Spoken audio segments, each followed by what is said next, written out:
And now, the general weather around Alaska.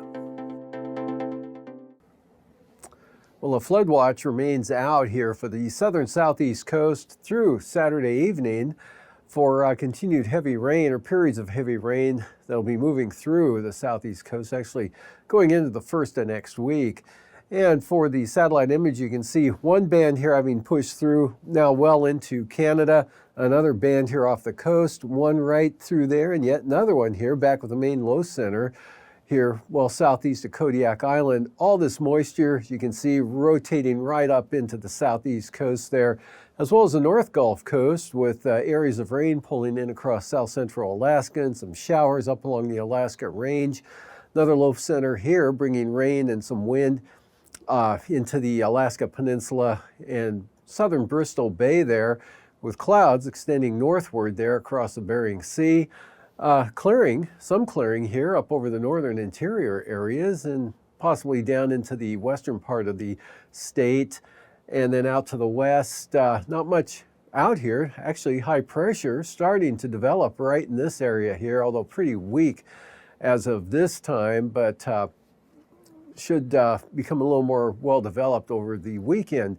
And for this loop again, you can see low pressure, another one right here. These are the two main lows, two main features that we're dealing with here for the next couple of days.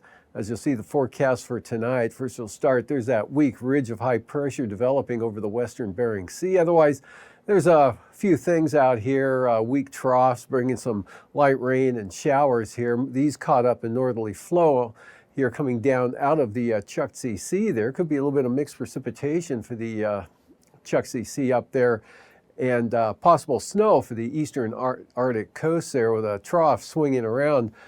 Pretty active Arctic low up there west of Banks Island.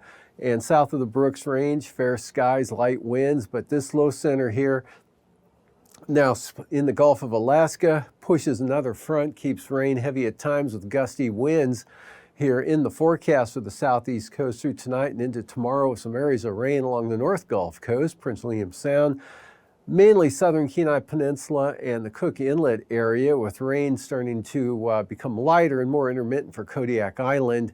And we'll look ahead to tomorrow. We'll see that low center shifts eastward here. Actually, another front develops and moves on in as the front, this one, actually kicks off into Canada again. So good southwest flow here keeps surges of moisture along with developing systems here rotating into the southeast coast. So wet weather patterns going to continue probably into the middle of next week there. Isolated showers over southern Alaska for tomorrow, so not too bad. Maybe a few sun breaks and a drier day for south central Alaska, Prince William Sound. Isolated showers possible for the Copper River Basin, and that's about it. Dry here in the western part of the state with the clearest skies from the northern Kuskokwim Valley there, lower Yukon River, right on up into the areas south of the Brooks Range. Maybe some sun breaks over the Seward Peninsula, and possibly a few skiffs of light snow for the central and eastern Arctic coast. And out to the west, not much change out here. That high doesn't really get too developed here on the chart, as you can see. Just really not much going on. Just etched in a few weak troughs using my imagination here through this area. But there will be an increased chance of showers or increased shower activity with this trough axis here as it drops southward. Just doesn't have a lot of cold air pulling in behind it to really amplify that and make it a little bit more potent. Same thing going on out here. Very weak trough out over towards Shimia and Attu. So moving on to Sunday's forecast. Now high pressure starts to develop a little better out here over the western Bering Sea and the Aleutians, with light winds, dry conditions there, starting to pick up a few isolated showers in the central Bering Sea. Low pressure in the Russian Far East, associated trough kind of enhances the rainfall a little bit with that. But that should stay southwest of St. Lawrence Island. Eastern Bering, though, quite a few showers. And now we have some gusty winds with this low center pulling up toward the Kenai Peninsula and the higher pressure building out to the west. Tightens the gradient up, especially right along the Alaska Peninsula. Could see gusts 40 to 45 miles an hour. Normally windier areas like King Cove and those locations with rain and showers there. Back to wet weather, wet and unsettled for the southern Alaska here, south central areas, especially the Kenai Peninsula and Cook Inlet. Drier for the Susitna Valley, just some scattered showers in the Susitna, Manuska Valley, northern Kuskokwim Valley, scattered showers in the Copper River Basin. Periods of rain continue for the North Gulf Coast, as well as the southeast coast with this trough swinging through. Next system developing down here to the south. Looks like it'll be a fairly strong system as it pulls northward off the coast. Probably good chance of bringing strong winds into the southern panhandle during Sunday night and early Monday as that thing pulls up the coastline and then pulls back to the west a little bit there, and that'll swing another active front in for more heavy rain in across all of the southeast coast. Areas of rain and showers here over the southeast interior, drier back to the west and to the north, and another Arctic trough bringing a chance of some light snow to the central and western Arctic coast. Otherwise, the north slope mostly dry. High pressure dries it out, lightens the winds up over the central Bering Sea. And the winds stay pretty gusty here for the Alaska Peninsula. With the, again, that gradient between this ridge and the lower pressure here. And then another strong system, finally a stronger system coming into the western Bering Sea and the Aleutians with definitely some gale force winds, possibly as far east as Adak by Monday afternoon. And for the lows tonight in the 20s and lower 30s, so the Brooks range out to the Arctic coast, otherwise south of the mountains, upper 30s and 40s. And right along the North Gulf Coast, lows around 50.